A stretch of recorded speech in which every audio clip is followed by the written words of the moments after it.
Welcome to BNF TV. Today we're at the offices of Gill Publishing speaking to Ruth and Michael Gill. Ruth Gill is about to take over the reins of the family business, the sixth generation in the Gill family to do so.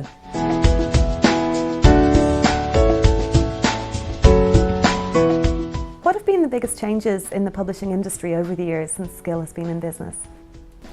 Well, traditionally publishing was combined with bookselling and with printing, so that and Gill very much had that model because we had a publishing business in the offices in O'Connell Street. Upstairs we had a bookshop in the at street level, and in the back there was a fully integrated printing works. And this was very common really up to the early 1960s in the UK and also in Europe. And then it began to change, where it was seen that trying to combine all these three together, it wasn't a business model that was feasible anymore. And gradually then there was a separation of the three different activities. So nowadays there would be no publishers, I think, who would have their own printing works. There might be some associated with bookshops, but the three operations, the three activities have become totally separated.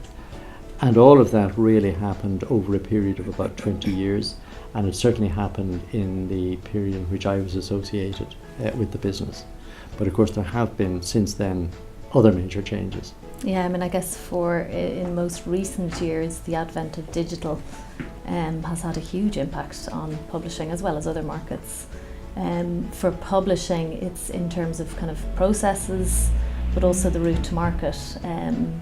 And really, I mean, digital now provides another route to market. And also on the education side of the business, the products that are produced now, you know, it's not just a flat textbook, which we would have been used to, and you definitely would have been used to in your generation. But all of the textbooks now are embedded with digital assets. So, you know, you've got your games, your animations, your videos. So it's a very different proposition that we're going to market with. So up until recently there's been an outsider at the reins of Gill, and now Ruth is taking over managing the company. What does it mean to you both to have a family member at the head of the company again? Well, obviously I'm very pleased. I think it's a great development that a sixth generation is coming in to take over in the company. But I've always had a very strong view that family businesses can be very dangerous places for members of the family, and unless they really want to take over, and unless they have had very adequate, very good training, both theoretically and practical, preferably outside Ireland, they shouldn't be let near management of a family business. So obviously I'm very pleased, but we've also been very lucky in that for the past 10 years the CEO of the company, Dermot O'Dwyer, has been a very strong, able, skilled figure in bringing the company through a pretty tough time. I mean, managing any business in Ireland from 2008 to 2013, let's say, was very challenging, and he had to take tough decisions, but he's brought the company through the storm and left it in probably a better condition than it was when we entered it. Yeah, absolutely. And I think from my perspective, I think I've been very lucky in that there was never any pressure on me or either of my siblings to go into the business. So it very much was a choice, and a choice based on kind of my experience in the outside world, I guess, prior to coming back to Ireland.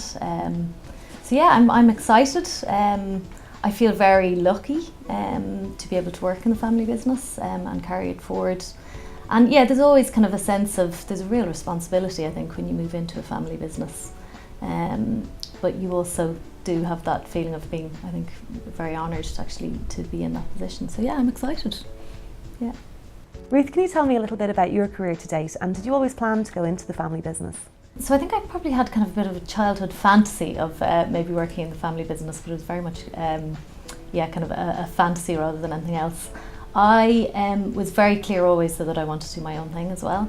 So I did my degree in economics and finance in Trinity, and I then decided I wanted to kind of see what the publishing game was all about, but preferably not in Ireland. So I actually did a graduate programme in New York. So I spent a year in New York working in one of the large publishing companies. Absolutely loved it, learned a lot about the nuts and bolts of the business and industry, but decided that I definitely wanted to kind of do something else, and something potentially that could lead me back into publishing, but that would also let me do other things if that was what I chose. So I did my master's. I did a master's in Oxford in management research, and then worked in consultancy for the guts of about 8 years. So first working as a consultant, which was a fantastic experience because I got exposure to a really wide range of businesses and senior management teams and projects. And then I moved into the role of COO in that same business. So headed up the finance, operations, IT, HR, marketing divisions. And at the same time I qualified as a management accountant as well, which has been really useful kind of over the years. I then was quite clear at that point after about 8 years that I did want to move back into publishing, and that I wanted to come home. But I decided that I really needed to get more deep experience in a publishing company before doing that. So I worked in publishing in London for 3 years as an internal consultant before coming back into the family business. Do you think it was really important for you to gain that experience working abroad, and what has that brought to the business? Is it something you'd recommend to other families in business? Yeah, I mean, I think for me it brought a real range of experience which I couldn't have got here. It brought a whole range of contacts, both within the industry and outside of the industry. And it also just gave me a lot more confidence coming back into the company. And I think it's brought the company, each of those things. So perspective, definitely a sense of perspective, and contacts which we, use a lot still in our day-to-day business. So yeah, for me, I would definitely recommend that people do get that outside experience. I think we have to remember that Ireland is a very, very small society, and to have the opportunity to work abroad in larger industries, in larger countries is incredibly invaluable. And certainly my father had, when I indicated that I would like to join the business, he insisted that I would get experience abroad. So I worked in London and in Paris, and then for a year, indeed as Ruth did, in New York before I came back. And certainly that was the most formative experience that I could have had, much more so than school or university, actually working hands-on in another culture, in another climate, in another place, and seeing exactly how things were being done. Things were very, very much more advanced then than they were here, and it certainly gave me a lot of perspective as well. I think one important point though is not everybody will have the chance to work abroad, and for a lot of family businesses and potentially smaller family businesses, it's vital that people go in at a certain point. So I think there are lots of different ways of getting that exposure, whether it be through internship programs or mentoring programs. But I think that outside perspective, however you get it, is really key for any business, but particularly for family businesses where things can be quite insular. It seems like your family is very open to discussing what's best for the business, and I think central to that is that it's really important to have a good board. Isn't that right? Yeah, so I mean, I think we are, over the past few years, we reviewed, after actually our partnership with Macmillan, we went separate ways, we reviewed our board structures. And our supervisory board, as of this month, will have 2 non-executive directors on it, 2 family members, so I will be obviously operationally involved, my dad isn't, and also our finance director. And I think that structure and oversight is really vital in family businesses to ensure, and one of the reasons is to ensure that the CEO and MD or MD is doing the job that they're there to do, and is doing the best job that they can do, and is the right fit. I think with a lot of family businesses there is the danger that if the person who is heading up the business is a family member, that potentially they're not the right person for that role, or they're the right person for that role for a certain period of time, but potentially that time goes on for too long.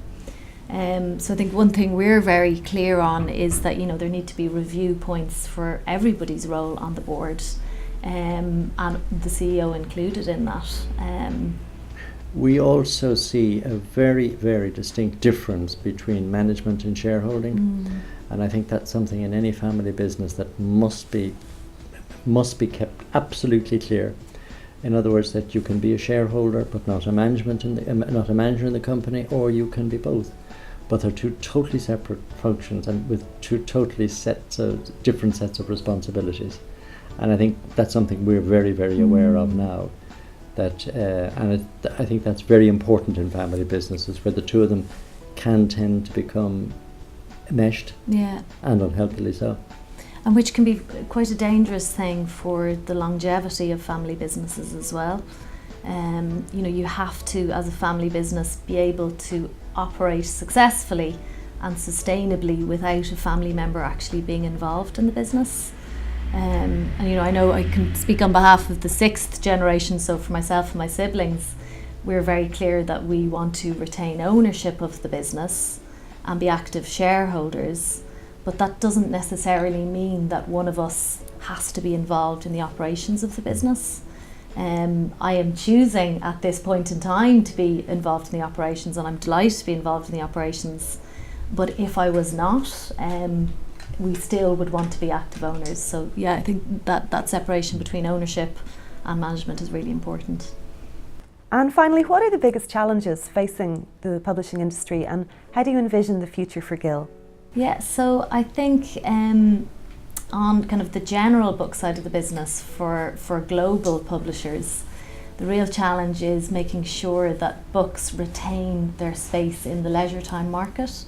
So if you think now, our leisure time is consumed with social media, with movies on demand and TV on demand, with all of these things that weren't there, 10, 15, 20, 30 years ago. So books really need to keep their value and show their value in that leisure space. On the education side of the business, again, it's along the sides of digital and making sure that educational publishing companies are keeping up to date with teaching methodologies, with learning, how students are actually learning, and that changes over time as children are becoming more exposed to technology, and making sure that we are making really rounded products that actually work for the teachers and the learners of today. So they're probably the biggest challenges I see. Well, of course, in the short term, I think Brexit does pose a very real challenge to all businesses and all industry. And of course, the problem, I suppose, with Brexit is that so much of it is so unpredictable at this stage. But publishers, regardless of whether they're general publishers, trade publishers, or educational publishers, so much of the trade we do is dependent upon disposable income. And I think if there was to be any downturn in the economy here as a result of Brexit, we would be immediately affected. Certainly with the most recent recession, the book market declined by something in the order of 35% over a period of relatively short period, say between 2008, 2012, 13. That's a major decline. Could Brexit do the same? I hope not, but I think it is a challenge that is there. And publishing is traditionally there's kind of a high fixed cost base. So if there is a contraction in revenues, it can become very difficult to manage. So I think during any period of uncertainty, which I think we're still in, it's really important to manage that fixed cost base. So that will be a priority, I think, for all publishing businesses over coming years. Great. Thank you so much for talking to us today. Thank you.